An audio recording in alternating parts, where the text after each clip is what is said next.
বন্ধুরা, আপনারা পাম তেল সম্পর্কে সবাই জানেন। বর্তমান সময়ে আপনারা যে সমস্ত খারাপ খাবারগুলো দেখতে পান তার মধ্যে পাম তেল কোনো না কোনোভাবে জড়িত থাকে। কিন্তু এই পাম তেল কিভাবে তৈরি করা হয় সেটা কি আপনাদের জানা আছে? আর পাম তেলকে কেন খারাপ বলা হয়? যদি জানা না থাকে তবে এই ভিডিওটি একদম শেষ পর্যন্ত দেখতে থাকুন, কারণ আজকের ভিডিওতে আমি আপনাদের এমন একটি ফ্যাক্টরিতে নিয়ে যেতে চলেছি যেখানে এই পাম তেল তৈরি করার পদ্ধতি শুরু থেকে শেষ পর্যন্ত দেখতে পাবেন। তাই ভিডিওটি স্কিপ না করে একদম শেষ পর্যন্ত দেখতে থাকুন। আর হ্যাঁ, এই ভিডিওকে অন্তত একজনের সাথে শেয়ার করবেন। তো চলুন শুরু করা যাক আজকের ভিডিও। তো পাম তেলের প্রোডাকশন করা হয় পাম গাছ থেকে, আর ওই গাছগুলি দেখতে ঠিক এই রকম লাগে। এতটা উঁচু গাছ থেকে পামগুলোকে পাড়ার জন্য লম্বা লাঠির ব্যবহার করা হয়। যদি আপনারা আজ পর্যন্ত পাম ফল দেখে না থাকেন তাহলে দেখে নিন। এই যে ছোট ছোট ফলগুলো দেখতে পাচ্ছেন, এগুলি হলো পাম ফল। দেখতে কিছুটা খেজুরের মতন। হয়তো আপনাদের মনে হতে পারে তাহলে ফলগুলো ভিতর থেকে দেখতে কেমন হয়। তো চিন্তা করবেন না, এই দেখুন আমি আপনাদেরকে কেটে দেখাচ্ছি। আপনি যদি এই ফলকে মাঝ বরাবর কাটেন তাহলে এর মধ্যে এমন ধরনের বীজ দেখতে পাবেন, আর ওটা পাম নাট নামে পরিচিত, যা দেখতে অনেকটা সাদা রঙের হয়ে থাকে। এই ফলের চারিদিকে অবস্থিত অংশকে বলা হয় মুস্কাব। অদ্ভুত নাম, তাই না? তো এখন গাছ থেকে পাম ফলগুলো পাড়া হয়, তারপর ট্রাকে ঢুকিয়ে নেওয়া হয়। এই পুরো প্রসেসটিকে হারভেস্টিং বলা হয়। এর বড় বড় গাছ হয়ে থাকে, তো এগুলোকে পাড়তে অনেক সমস্যা হয়। ওয়ার্কাররা সারাদিন মেহনত করে এগুলোকে গাছ থেকে পাড়ে। কিছু কিছু সময় সমস্ত পাম গাছ থেকে ফলগুলো পাড়ার জন্য শাবলের ব্যবহার করা হয়। কখনো কখনো আবার এক্সকাভেটর নামক বড় বড় যন্ত্রের ব্যবহার করা হয়। এখানে মাটিতে পড়ে থাকা এই পাম ফলগুলোকে তুলে ট্রাকে ভরে দেয়। একটি পাম গাছ প্রতি বছর 16 থেকে 20 কিলোগ্রাম পাম ফলের উৎপাদন করে থাকে, এবং একটি পাম গাছ থেকে আমরা 25 থেকে 30 বছর পর্যন্ত পাম ফল সংগ্রহ করতে পারি। যে সমস্ত জায়গাতে পাম গাছের হারভেস্টিং করা হয় না সেখানে এই ধরনের প্রসেসের ব্যবহার করা হয়, যার ফলে পাম ফলের হারভেস্টিং দ্বিগুণ হয়ে যায়।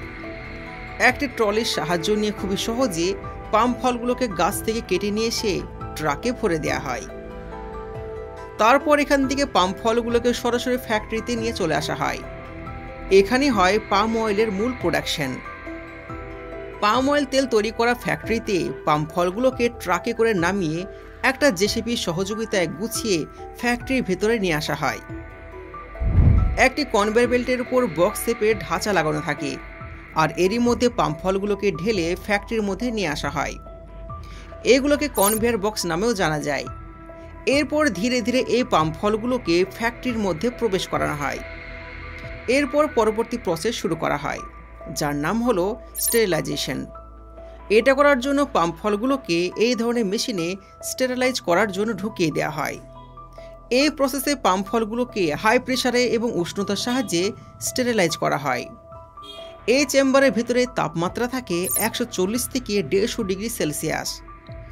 আসলে এই পাম ফলগুলোকে স্টেরিলাইজ করার কারণ হলো এর ভেতরে থাকা সমস্ত ব্যাকটেরিয়া যেন নষ্ট হয়ে যায়।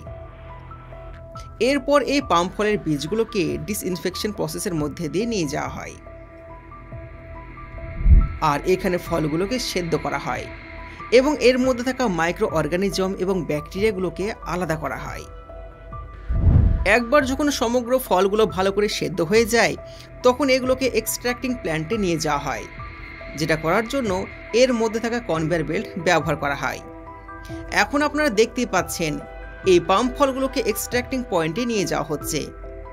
আপনারা যেমনটা ভাবছেন এই পাম তেল তৈরি করার কাজ এতটাও কিন্তু সহজ নয়, কারণ পাম তেল তৈরি হওয়ার জন্য অনেকগুলো প্রসেস পার করার পরই সুন্দর পাম তেল তৈরি হয়। এখন সেদ্ধ পাম ফলগুলো এই স্থানে চলে আসে, যেখানে এই ফলগুলোকে একটি স্ট্রিপারের মধ্যে ঢুকিয়ে দেওয়া হয়, যার মধ্যে এগুলো গোল গোল ঘুরতে থাকে এবং ওর উপরে থাকা খারাপ অংশগুলো আলাদা হয়ে যায়। যেমনভাবে এই প্রসেসটি চলতে থাকে ঠিক তেমনিভাবে এক এক করে পাম ফল বাইরের দিকে আসতে থাকে। পরে একটি ড্রাই স্টোরেজ মেশিনের মধ্যে এগুলোকে ঢুকিয়ে দেওয়া হয়, যেখানে এই ফলগুলোকে ডাইজেস্ট করার মতন তৈরি করার জন্য হিটের ব্যবহার করা হয়। এখানে যে ডাইজেস্টার মেশিনটা দেখতে পাচ্ছেন সেটি কত সুন্দরভাবে ফলগুলোকে সানা করে ফেলছে। আর কিছুক্ষণ পর যখন সমগ্র ফলগুলোকে বাইরে বের করা হয় তখন তার আকৃতি কিন্তু আগের মতন থাকে না, অর্থাৎ একদম পুরোপুরিভাবে সানা হয়ে যায়। এবার আমরা সরাসরি প্রেস মেশিনের দিকে এগিয়ে যাব, যেটা পুরো প্রসেসের সবথেকে ইম্পর্টেন্ট একটা পয়েন্ট, কারণ এখানে পাম ফলের মধ্যে থেকে পাম তেল বের করা হয়। এই প্রেস মেশিনের ফলে প্রথমত পাম ফলের মধ্যে থেকে ফাইবার বের করে নেওয়া হয়, যা কিছুটা এমনভাবে বাইরের দিকে বের হয়। অন্যদিকে এই ফলের মধ্যে থেকে পাম তেল বের হয়ে যায়, যেমন এইভাবে বের হচ্ছে। তেল বের করার পরে এগুলোকে একটা রিসেপশন ট্যাঙ্কের মধ্যে ঢালা হয়, যেখানে এগুলোকে দেখতে ডাইলুটেড ক্রুড অয়েল মনে হয়। আর এখানে ডাইলুটেড ক্রুড পাম অয়েল তৈরি হয়ে যায়। তারপর এই তেলকে কোল্ড স্টোরেজে রাখা হয়, যেখানে এই তেল লিকুইড থেকে সলিডে পরিণত হয় এবং এই তেলের শেপ কিছুটা এই ধরনের হয়ে যায়। কিছু সময় পর ডাইলুটেড ক্রুড পাম অয়েলকে এখানে নিয়ে যাওয়ার পর ক্লিয়ারিফাইং মেশিনের দিকে নিয়ে যাওয়া হয়। এই মেশিনটির মধ্যে এক এক করে পাম অয়েলের ব্লকগুলোকে দিয়ে দেওয়া হয়। এই মেশিনটি এগুলোকে পাম অয়েলে কনভার্ট করে দেয় এবং এর মধ্যে থাকা পিউরিফায়ারের সাহায্যে বাইরে বের করে দেয়। এবার সমস্ত প্রসেস কমপ্লিট হওয়ার পর পাম তেল বোতলে ঢুকিয়ে নেওয়া হয়। অন্যদিকে পাম ফলের মধ্য থেকে যেগুলো বেঁচে যায় সেগুলোকে এক এক করে সুলেজ ট্যাঙ্কারের সাহায্যে অন্যদিকে পাঠিয়ে দেওয়া হয়, আর সেগুলোকে আবারও স্টেরিলাইজ করা হয়। পরবর্তীতে এইগুলোকে বাজারে বিক্রি করার জন্য পাঠিয়ে দেওয়া হয়।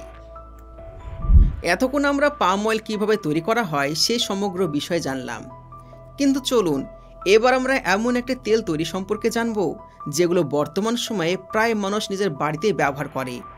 হ্যাঁ বন্ধুরা, এবার আমরা বলতে চলেছি পিনাট অয়েল বা বাদাম তেল সম্পর্কে। এই কাজটি করার জন্য প্রথমত অনেক বাদাম এনে ফ্যাক্টরিতে রাখা হয়। এই ধরনের ফ্যাক্টরি থেকে সারা বছর 2 লাখ লিটার বাদাম তেল বের করা হয়। এখানে নিয়ে আসা সমগ্র বাদামের মধ্যে এটা চেক করা হয় যে এর কোয়ালিটি যেন ভালো থাকে, কারণ এই ফলে যে তেল উৎপন্ন হবে সেটা যেন সুন্দর হয়।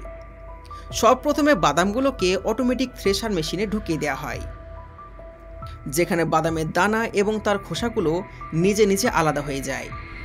আর এই কাজ যদি কোনো মানুষ নিজের হাতে করতে যায় তাহলে তার অনেক সময় লেগে যাবে। আলাদা হওয়া বাদামের দানাগুলোকে অয়েল ক্রাশিং মেশিনে দিয়ে নিয়ে যাওয়া হয়। এখানে আপনারা দেখতেই পাচ্ছেন বাদামের দানাগুলোর সঙ্গে তার খোসাগুলো দেওয়া হচ্ছে, কারণ এই খোসাগুলোতে অনেক বেশি মাত্রায় নিউট্রিশন থাকে এবং কিছুক্ষণ পর এই মেশিনের মধ্য থেকে এরকমভাবে তেল বেরিয়ে আসে। কিন্তু এখন পর্যন্ত এটা ব্যবহারকারী তেল নয়, এটাকে এখনও ব্যবহার করা যাবে না। সেই কারণে এগুলোকে স্টোররুমে নিয়ে যাওয়া হয়, যেখানে একদিক দিয়ে তেল বের হয় এবং অন্য দিক দিয়ে বর্জ্য পদার্থগুলো বাইরে বের হয়, যার মধ্যে এখন পর্যন্ত অনেক হানিকারক জিনিস থাকে। এটাকে ইউটিলাইজ করার জন্য কনভেয়ারের সাহায্যে সামনের দিকে এগিয়ে নিয়ে পাশে থাকা মেশিনের সাহায্যে এর মধ্যে উপস্থিত বাকি তেল বের করে নেওয়া হয়। এর মধ্যে থেকে এক এক ফোঁটাও তেল বের করা হয়, সম্পূর্ণ ছিবড়ে করে দেওয়া হয়। এখন তেল তৈরি হয়ে গেছে এবং এটিকে এখন ফিল্টার করার পালা। এখানে বড় বড় মেশিনের সাহায্যে এই তেলকে 2 বার ফিল্টার করা হয়। সেই কারণে এই তেলকে dual filter grounded nut oil নামেও জানা যায়। এই মেশিনে নল লাগানো রয়েছে, যার মধ্য দিয়ে তেল বেরিয়ে আসে। এই তেল ফিল্টার করার জন্য কোনো প্রকার কেমিক্যালের ব্যবহার করা হয় না। এখানে শুধুমাত্র কটনের কাপড়ের সাহায্যে ফিল্টার করা হয়। ফিল্টারের কাজ যখন সম্পূর্ণ হয়ে যায় তখন এর মধ্য থেকে পিওর বাদাম তেল বেরিয়ে আসে। এই বাদাম তেলকে একটু ভালো করে প্যাকেজিং করার জন্য এমন ধরনের টিনের কন্টেনারে ব্যবহার করা হয়।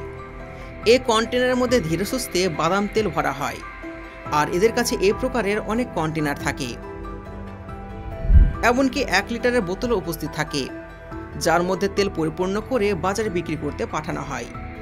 তো বন্ধুরা, এমনভাবে বাদামের তেলের সঙ্গে সঙ্গে পাম তেল ফ্যাক্টরিতে তৈরি করা হয়। তো আজকের ভিডিও এ পর্যন্তই। যদি ভিডিও ভালো লেগে থাকে এবং ইনফরমেটিভ মনে হয়ে থাকে তাহলে আজকের ভিডিও অন্তত একজনের সাথে শেয়ার করবেন। যদি ভিডিও ভালো লাগে তো ভিডিওতে লাইক করবেন, চ্যানেলকে সাবস্ক্রাইব করবেন, তার সাথে পাশে নোটিফিকেশন বেল আইকনটি অন করবেন। দেখা হচ্ছে পরবর্তী ভিডিওতে। ধন্যবাদ।